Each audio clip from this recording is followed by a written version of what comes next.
ایک گاؤں میں ایک قدیم مسجد تھی جہاں کے امام صاحب بہت نیک اور رحم دل انسان تھے۔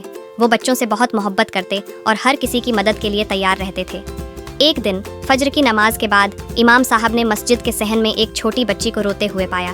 وہ معصوم سی بچی سہمی ہوئی تھی اور اس کی آنکھوں میں آنسو تھے۔ امام صاحب اس کے قریب گئے اور نرمی سے پوچھا، بیٹی کیا ہوا؟ تم یہاں اکیلی کیوں بیٹھی ہو؟ بچی نے آنسو پونچھتے ہوئے کہا، میرے ابو بیمار ہیں، امی کے پاس پیسے نہیں ہیں اور ہمارے گھر میں ہیں کھانے کو کچھ نہیں۔ یہ سن کر امام صاحب کا دل بھر آیا۔ انہوں نے شفقت سے بچی کے سر پر ہاتھ رکھا اور اسے تسلی دی۔ پھر وہ اسے اپنے ساتھ لے کر اس کے گھر پہنچے۔ وہاں دیکھا کہ اس کے والد بیمار بستر پر پڑے تھے اور والدہ پریشان حال بیٹھی تھیں۔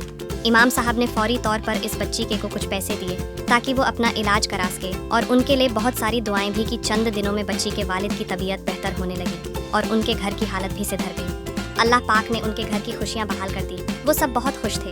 تو پھر ایک دن انہوں نے سوچا کہ کیوں نہ آج ہم ان امام صاحب کو ملنے جائیں جنہوں نے برے وقت میں ہماری مدد کی تھی۔ تو وہ سب مل کر انہیں امام صاحب کو ملنے کے لیے چلے گئے تاکہ ہم امام صاحب کا شکریہ بھی ادا کریں۔ آخر کار وہ سب مل کر امام صاحب کے پاس پہنچ گئے۔ وہاں جا کے انہوں نے امام صاحب کا بہت شکریہ ادا کیا اور کے ساتھ بہت ساری باتیں بھی کی، اور پھر امام صاحب نے جو اس وقت ان کو پیسے دیے تھے وہ بھی ان کو واپس لوٹائے اور بھی امام صاحب کو بہت کچھ دیا۔ امام صاحب بھی ان پر بہت زیادہ خوش ہوئے۔